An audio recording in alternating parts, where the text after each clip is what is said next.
What's up mga kababayan? Just That Matters here. Dito sa video natin ngayon, bibigyang highlight no, itong pananahimik ni PNP Marbil sa usapin kay Vice President Sara Duterte. Kapansin-pansin ngayon no, ang biglaang pananahimik ni PNP Chief Romel Francisco Marbil dahil sa hindi niya pagsasalita patungkol sa mga isyong may kinalaman sa ating Vice Presidente na si Sara Duterte. Mukhang natakot na no, mga kababayan matapos magsalita ng taong bayan at ng mga nasa Senado patungkol sa kanyang ginawa, no? At pasalamat na lang tayo na naging vocal, no? At hindi hinayaan ng ating Vice Presidente na tumahimik siya at hamakin siya habang hinaharas, no? Dahil kung hindi, walang kaalam-alam ang taong bayan na may pinaplano na palang di maganda sa kanya, no? Nauna na nga rito na tinanggalan siya ng 75 police personnel sa kanyang OVP, no? Na pinasinungalingan pa nitong Marbil na walang banta sa buhay o seguridad ng ating Vice Presidente.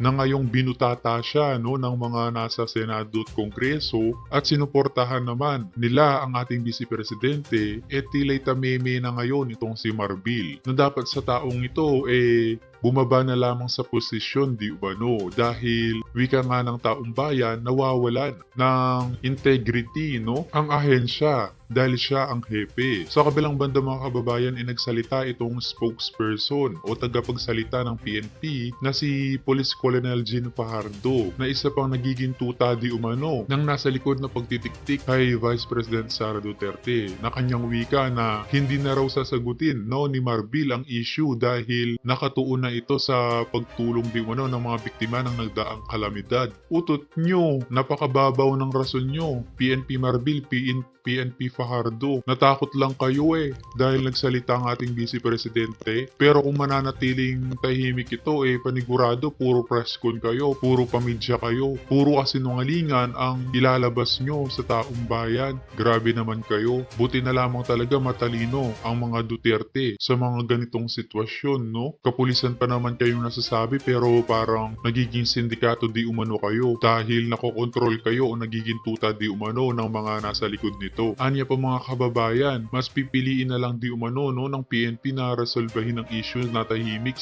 sa tahimik na pamamaraan. Saan nitong si Fajardo na the Chief PNP opted not to answer na lang kung ano man yung nabitawang salita ng ating Vice President.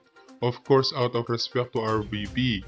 Kung ano man itong mga usapin na ito, we rather address this silently. Napahiya lang kayo kaya ganyan yung mga rason nyo ngayon na nananahimik kayo. Inunahan nyo tapos ngayon na nagsalita ang mga Duterte at mga taga-suporta nila at ang taong bayan na rin nananahimik bigla kayo. Ang problema kasi sa inyong mga taga-PNP, hanggang ngayon hindi pa rin malinaw itong totoong dahilan bakit inalisan nyo ng security ang aming Vice Presidente. Tapos iniwan nyo lang yung mga pulis na kayong mga taga-PNP ang pumili, lalo na itong si Marbil at ikaw din Fajardo. Sino ba namang di mapaparaning nun security ng Vice Presidente ang nakataya rito. Tapos itong mga dati pang tauhan na pinagkakatiwalaan ni Vice President Sara Duterte nire-assign nyo sa Manila pa na napakalayo sa kanilang lugar. Grabe naman kayo. Ano kayang pinaplano nyo? Ba't kayo ganyan? Dito pa nga lang sa pagsisinungaling nyo sa mga tagpi-tagpin yung palusot at dahilan nakakawalang gana na, nakakawalang galang di. Tapos dadagdagan nyo pa? Nasaan yung sinasabi nyo maglilingkod kayo para sa bayan? Ha? Bakit tila'y naglilingkod kayo na para sa tao? Na totoo bang may nag-uutos sa inyo sa Malacanang kaya iniipit nyo ang mga taga Mindanao, ang mga taga Davao, ang mga Duterte, ang mga nasa KOJC? Grabe naman kayo. Huwag nyong hayaan na sasabihin ng mga kabataan na ang mga kapulisan sindikato na dahil sa mga pinanggagawa nyo. Pati nga mga senador at mga nasa kongreso kinokondena na itong mga ginagawa nyo. PNP Marbil, PNP Fajardo na pangalawang pinakamataas na opisyalis sa buong bansa, aalisan ng security ng walang rason?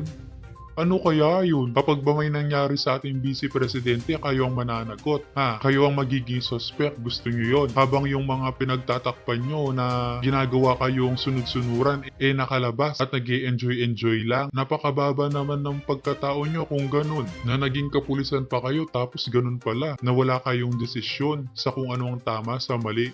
Grabe naman yan. Dahil sa mga kalupitan ninyong taga-PNP, no? Kay VP Sara, mismong mga grupo ng MNLF o Moro National Liberation Front ang nag-abot ng suporta at proteksyon kay VP Sara. Nahanda di umano itong mga MNLF na maglaan ng security details para sa pangalawang Pangulo. Napakalayo nyo naman. Tapos gusto nyo sa katapusan pa ng 2024, maibalik tong mga pulis o security personnel ni VP Sara? Paano nga kung napahamak itong pangalawang Pangulo, may magagawa ba kayo? Wala, di ba? Dahilan nyo hinihintay nyo pang matapos itong mga 2,000 rep ng NCRPO para mabalik itong mga dating security personnel ng pangalawang Pangulo. Pati yung logic na nagiging sinungaling na din. Sasabihin nyo hanggang hindi natatapos itong mga pagsasanay ng mga nasabing recruits mananatili sila sa Metro Manila. Itong mga pulis Mindanao na gagamitin ninyo sa pagmamando ng trapiko sa mga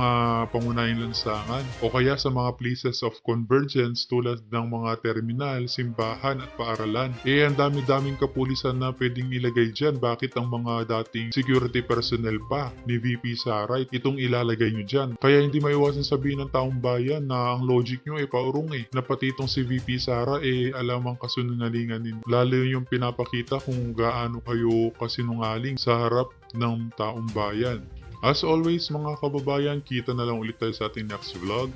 Huwag niyo po sa nakalimutan mag-like at subscribe para updated ka sa mga uploads ko araw-araw. Maraming po salamat mga kababayan.